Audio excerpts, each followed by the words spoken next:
December 1941. Berlin, Oberkommando der Wehrmacht Intelligence Division.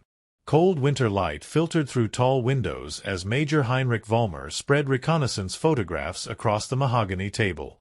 The images showed something the Wehrmacht intelligence apparatus found almost amusing: American rail yards in Pennsylvania, Ohio, Indiana. Small branch lines. Outdated switching stations. What the Americans called rail spurs, short industrial connectors that fed into the main trunk lines. Vollmer's report was precise, methodical, dismissive. The American railway system, he wrote in document OKW/ABT, OSL.3, dated December 18, 1941, relies on an obsolete network of secondary and tertiary rail connections. Average spur capacity, 12 to 15 freight cars per day. Total network efficiency rated at approximately 40% of theoretical maximum.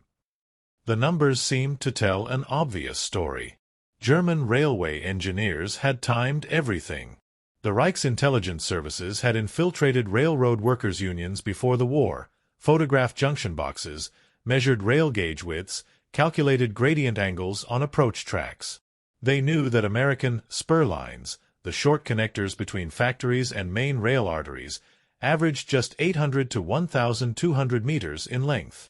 They knew most used single-track configurations. They knew switching operations relied on manual labor and outdated semaphore signals. The Germans had done their homework. And their homework told them America couldn't possibly move enough material to matter. Generaloberst Franz Halder, chief of the German General Staff, reviewed the intelligence assessments with satisfaction. The American industrial base, he noted in his diary entry of January 8, 1942, faces insurmountable logistical constraints. Their rail infrastructure, while extensive in total mileage, lacks the coordination and capacity for sustained military logistics. Spur line bottlenecks alone will limit war production transfer to approximately 35% of theoretical output. The analysis seemed sound.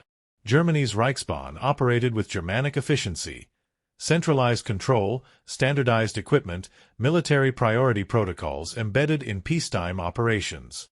The entire system had been designed with war in mind since the 1870s. American railroads, by contrast, were a chaotic patchwork of competing private companies, dozens of different corporate entities, conflicting schedules, incompatible accounting systems.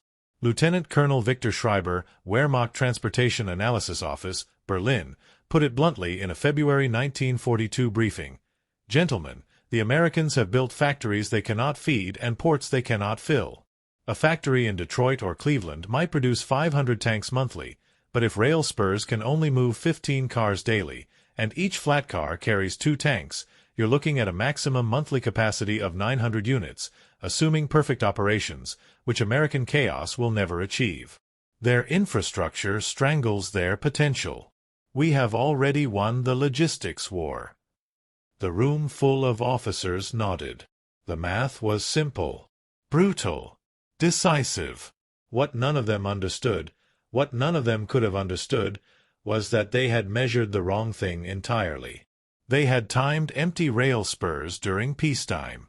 They had calculated capacity based on 1930s commercial traffic patterns.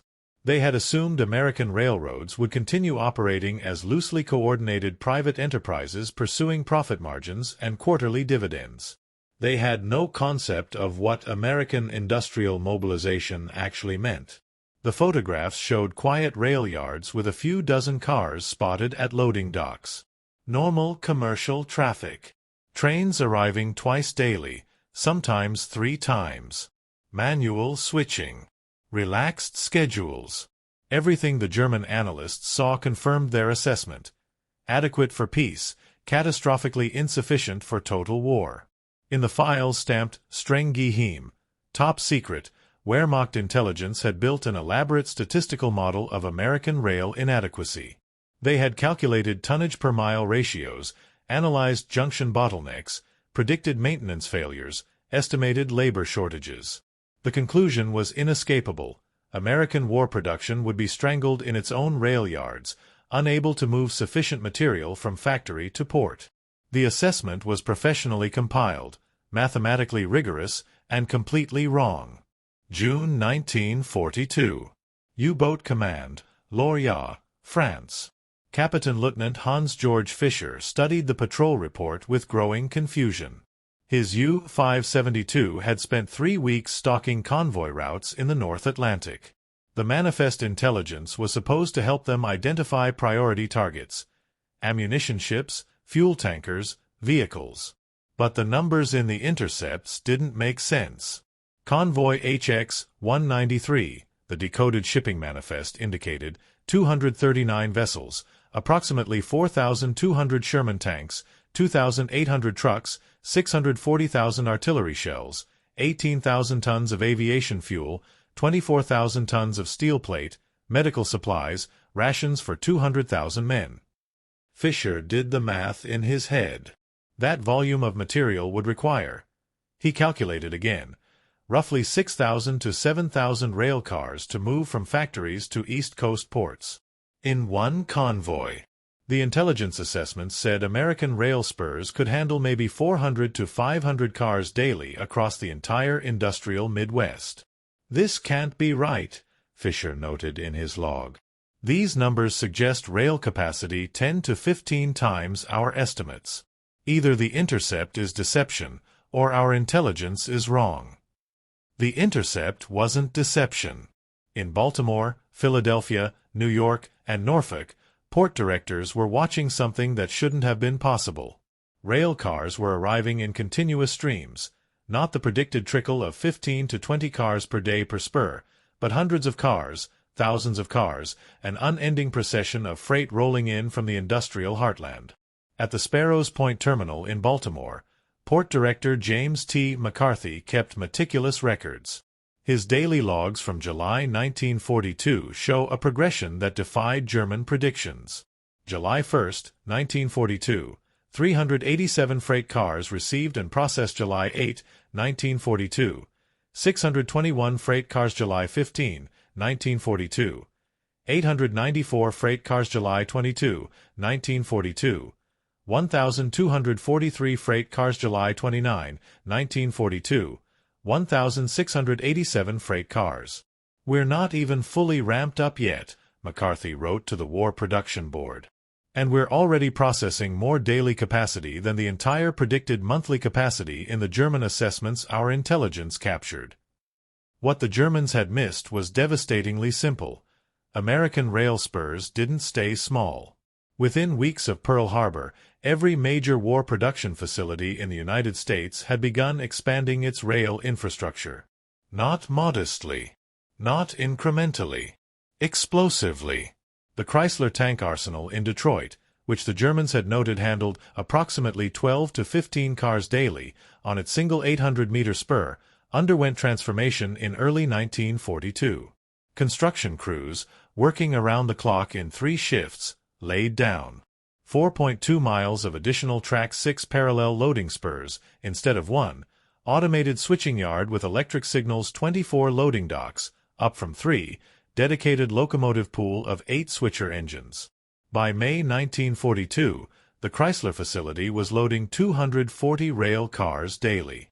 By August, 380 cars. By November, 520 cars. From a single factory that German intelligence had dismissed as logistically constrained. And Chrysler wasn't unique. It was the pattern everywhere. The Boeing Plant B-29 facility in Wichita, Kansas, documented in German intelligence files as having minimal rail capacity, maximum 10 cars daily, had expanded to handle 180 cars daily by mid-1942. Every B-29 bomber required 11 rail cars of components and materials.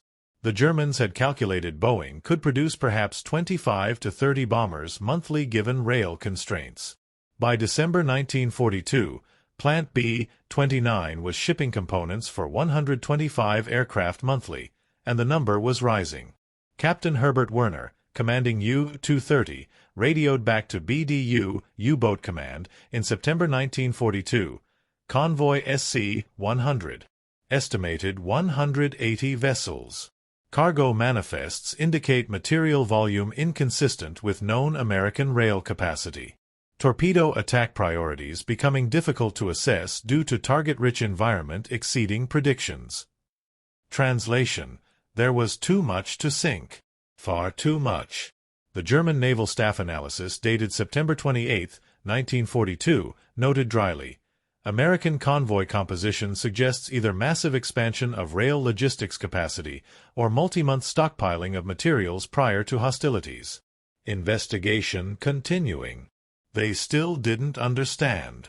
There was no stockpiling. This was current production, moving in real time from factory to port to convoy. At the Willow Run bomber plant in Michigan, Henry Ford's massive B-24 Liberator factory, rail operations had transformed from a peacetime afterthought to a logistics marvel.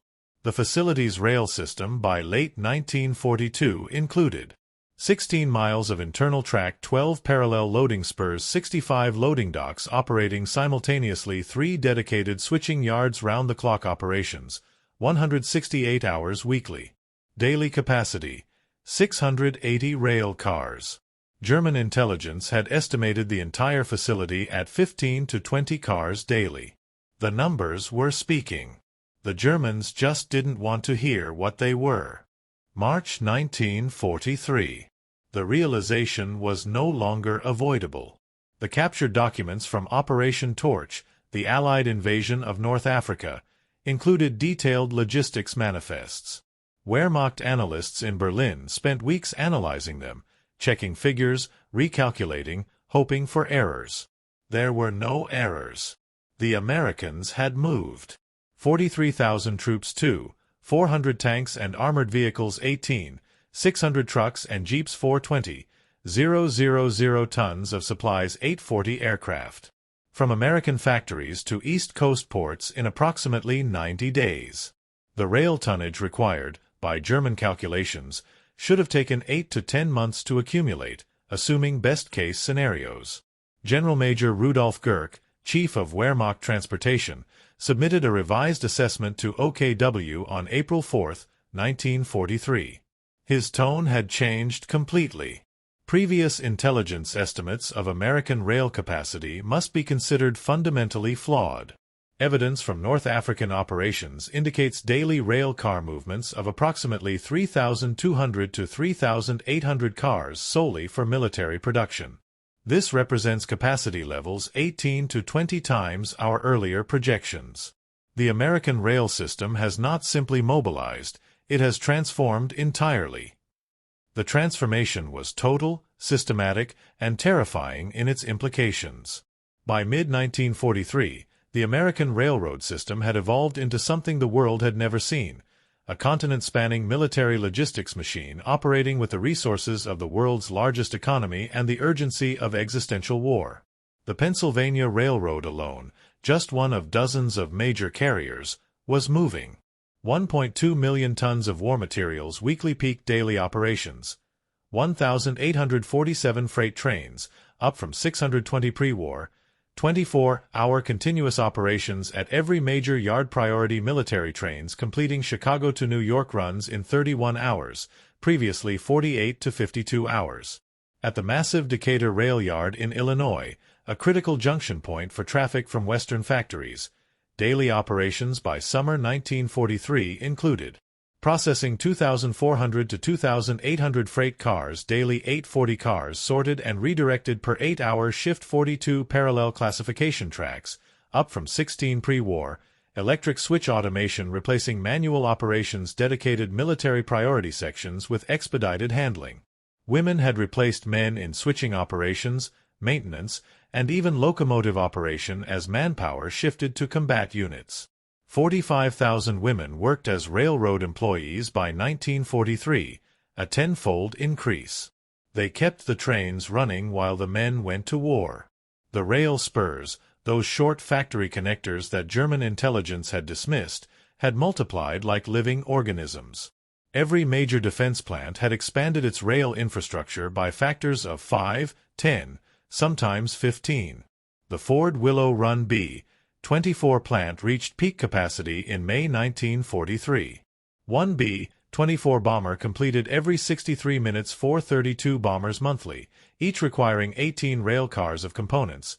776 rail cars monthly just for this one factory daily average.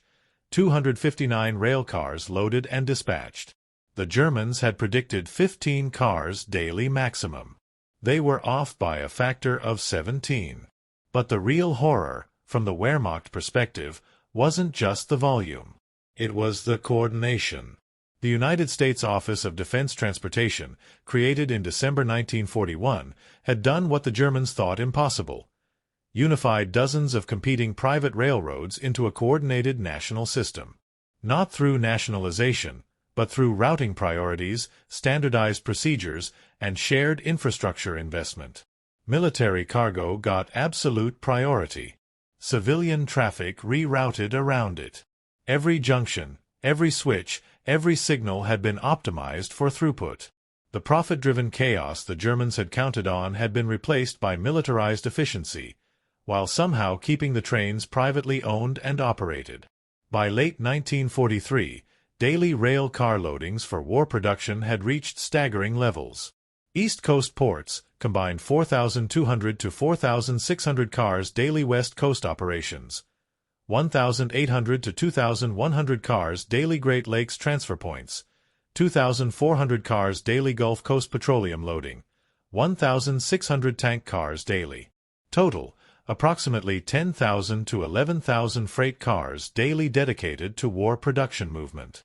The Germans had predicted 400 to 500 cars daily across the entire system. Captured German intelligence assessments from late 1943 show the dawning comprehension.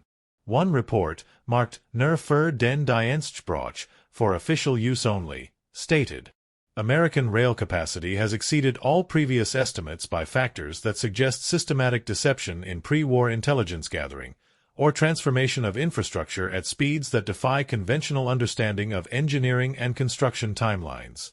Current estimates suggest the Americans are moving more military tonnage monthly than the entire Wehrmacht moved in the first 6 months of Operation Barbarossa. Captain Karl Donitz, commander of the U-boat fleet, wrote in his war diary on August 12, 1943, "The convoy sizes have become absurd. SC-143, estimated 280 vessels. HX-251, 312 vessels. The Americans are not simply outproducing us, they are moving material in volumes that make successful interdiction mathematically impossible. Even with every U-boat sinking 3 ships per patrol, we cannot meaningfully impact these numbers. The cargo keeps coming." The mathematics of total war had shifted decisively. And the humble rail spur, that overlooked connector track that Wehrmacht analysts had timed so carefully in 1941, had become the arteries of American victory. By the end of 1943, the statistics were crushing. 1.8 million freight cars in active war production service, up from 450,000 in 1939-55, 000 new freight cars constructed in 1943 alone, 42,000 locomotives in operation, 7,400 built since 1940, daily coal car movements, 14,000 cars, just for industrial fuel. Average rail car velocity increased 37% through better scheduling. Empty car return time reduced from 12 days to 6.4 days. The system was processing the equivalent of 350 million tons of war materials annually, roughly equal to the entire peacetime freight tonnage of Germany, France, and Italy combined. And it was accelerating. April 1945. Berlin bunker. The Reich in its death throes. Among the mountains of useless paperwork still being processed by Wehrmacht bureaucrats was a final logistics analysis, stamped April 18, 1945, 5 days before Soviet forces would storm the Reichstag. The document was never filed, never officially distributed. It simply existed, a final accounting of a catastrophic intelligence failure.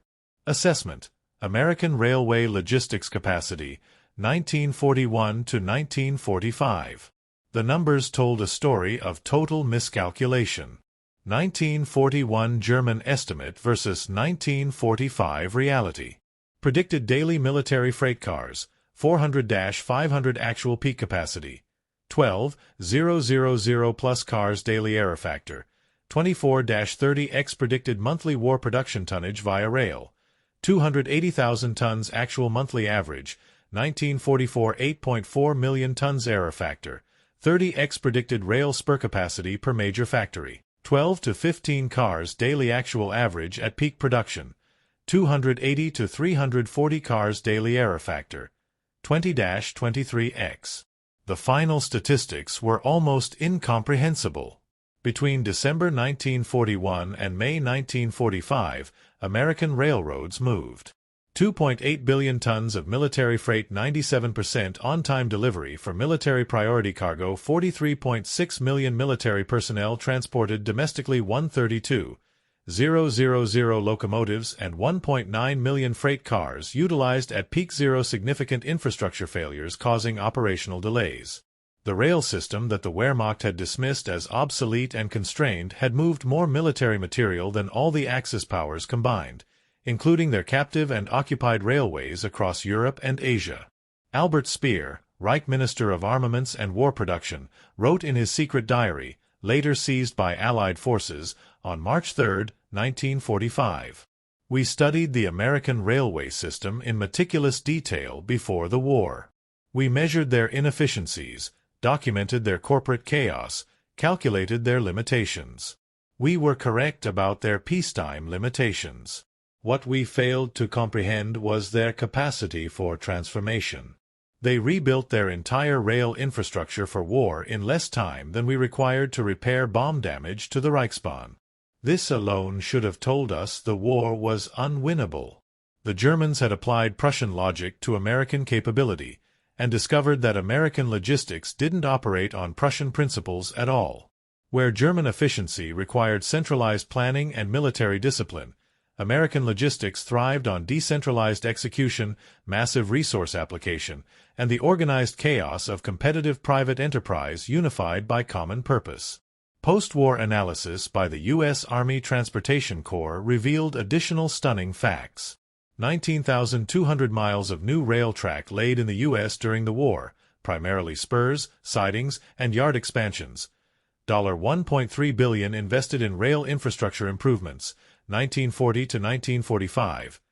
Average factory rail spur capacity increased 2,100% from 1941 to 194. 4224 completely new rail yards constructed to handle war production traffic, automated switching and signaling reduced processing time 62%. The humble rail spur, that short connector track that Wehrmacht intelligence had timed at 12 to 15 cars daily in 1941, had become the lifeline of Allied victory. Multiplied thousands of times across the industrial landscape, upgraded, expanded, operated around the clock, these insignificant branch lines had moved the materials that built 297,000 aircraft 86, 300 tanks 193, 000 artillery pieces 2.4 million trucks 17.5 million rifles 41 billion rounds of ammunition. Colonel Werner Kripe, Luftwaffe Chief of Staff, interrogated by American officers in June 1945, was asked what single intelligence failure most cost Germany the war. His answer was immediate. We never understood American logistics. We calculated their capacity based on what we saw in peacetime. We failed to grasp that Americans view obstacles as temporary inconveniences to be demolished with money, machinery, and improvisation. They didn't optimize their existing rail system. They rebuilt it completely in less than 18 months. When we calculated they could move 500 cars daily, they moved 4,000. When we thought that was their maximum, they increased to 12,000. We were playing chess. They were playing a different game entirely. The irony was perfect and devastating. The Wehrmacht, famous for lightning mechanized warfare, for the concept of blitzkrieg itself, had been outmaneuvered by railroad tracks. Not by superior German-style organization, but by raw American capacity for infrastructure transformation. The lesson was clear, if bitter. Never underestimate an opponent's ability to adapt. Never assume peacetime limitations define wartime capability. Never believe that what you measured yesterday will be true tomorrow, especially when your opponent has unlimited resources and existential motivation. In December 1941, Major Heinrich Vollmer had written with confidence, "American rail spurs, 12 to 15 cars per day. Infrastructure cannot support sustained war production." In May 1945, those same rail spurs were processing 4,000+ cars daily. The infrastructure hadn't supported the war. It had won it. The trains kept running. The material kept flowing. And the Wehrmacht analysts who had timed those spurs so carefully in 1941 learned the hardest lesson of total war. Never confuse precision with accuracy, and never mistake current capacity for ultimate potential. The Americans hadn't just moved more freight. They had rebuilt the arteries of an entire continent in the middle of a global war, and made it look routine.